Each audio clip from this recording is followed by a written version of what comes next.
மாணவருடைய பிரச்சனை என்பது பாத்தீங்கன்னா டெல்லியில் இருக்கக்கூடிய முதல்வர் நமக்கு நல்ல சாதகமான ஒரு தீர்ப்பை மட்டும் கொண்டு வர வேண்டும் என்பதுதான் அவருடைய ஒரே ஒரு கோரிக்கையா இருக்குது.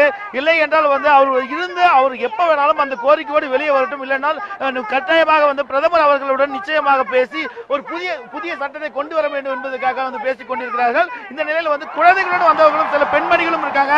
அவங்க கிட்ட சில தகவலை பெறலாம். சொல்லுங்க, கை குழந்தையோட வந்திருக்கீங்க, ஏன் இதுல இவ்வளவு ஆர்வம்? ஏன்னா இவனோட ஜெனரேஷன் நல்லா இருக்கணும்ல.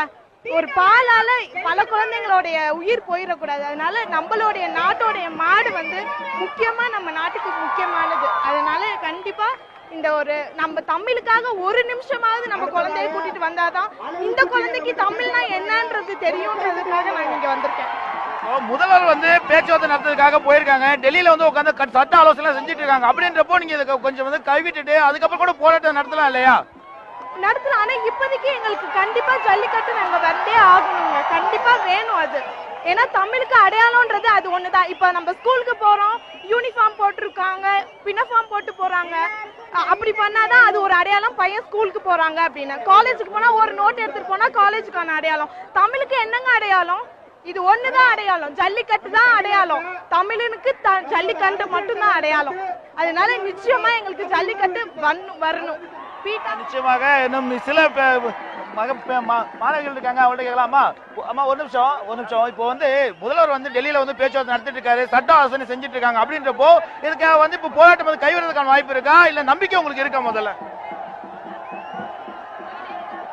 போராட்டம் கைவிடப்படாது. நான் திருப்பியும் சொல்றேன், திருச்சியில விவசாயிகள் சங்கம், வணிகர்கள் சங்கம், உணவு கொடுக்கறவங்க, மருத்துவர்கள் இப்ப நாளையில இருந்து எந்த ஆட்டோ ஓட்டுநரும் ஆட்டோ ஓட்ட மாட்டாங்க, டாக்ஸி ஓடாது. இவ்வளவு பேர் நீங்க சப்போர்ட் பண்ணும்போது நாங்க எதுக்கு சார் வாபஸ் ஆகணும்? வாபஸ் ஆக மாட்டோம். எங்க ஹெச்ஓடி எங்களுக்கு லீவ் கொடுத்துட்டாங்க, எங்க ஸ்கூல் ஹெச்எம் எங்களுக்கு லீவ் கொடுத்துட்டாங்க. நீங்க எவ்வளவு அடக்குனாலும் தமிழன் அடங்கிதான் போனோம். இனி வெடிச்சு எந்திரிப்பான். தமிழன் அடங்க மாட்டான். போராட்டம் நிக்காது, வாய்ப்பில்லை. தொடர்ந்து சொல்லுங்கம்மா. இப்போ இந்த முதல்வர் பேச்சுவார்த்தை நடத்திட்டு இருக்காங்க அப்படின்ற தீர்வு கிடைக்கும் நினைக்கிறீங்களா? போராட்டம் தொடருமா, இல்ல இன்னைக்கு என்ன நடக்கிறதுக்கு? அவங்க எப்ப ஓகே சொல்றாங்களோ அது வரைக்கும் இந்த இடத்த விட்டு யாருமே எந்திக்க மாட்டோம். பீட்டாக்கார யாரு நம்ம கிட்ட ஜல்லிக்கட்டு நடத்தக்கூடாதுன்னு சொல்றது. இது தொடரும். அவங்க எப்ப திருப்பி ஓகேன்னு சொல்றாங்களோ அது வரைக்கும் தொடர்ந்துட்டு தான் இருக்கும். நீங்க சொல்லுங்க. இப்போ இப்போ தொடர்ந்து போராட்டம் நடந்துட்டு இருக்கு. ரயில் மறியல் எல்லாம் நரம்பூராக தான் இப்போ மதிய வரைக்கும் நடந்துருச்சு. இந்த பிரதமர் நமக்கு ஒத்துழைப்பு கொடுக்கல அப்படின்னு சொன்ன பிறகு இப்ப ரயில் மறியல் போராட்டம் அதெல்லாம் நடக்குது. இங்க அமைதியா தான் பண்ணிட்டு இருக்கீங்க. அப்படின்றப்ப போராட்டம் தொடர்ந்து நடக்குமா? தீர்வு கிடைக்கலன்னா கண்டிப்பா இந்த போராட்டம் தொடரும். தீர்வு கிடைக்கிற வரையில நாங்க போராடிக்கிட்டே இருப்போம். மாணவர்களுக்காக ஒத்துழைப்பு கொடுத்துக்கிட்டே தான் இருப்போம். தேவேந்திரன், இந்த காட்சியில பார்த்திருப்பீங்க.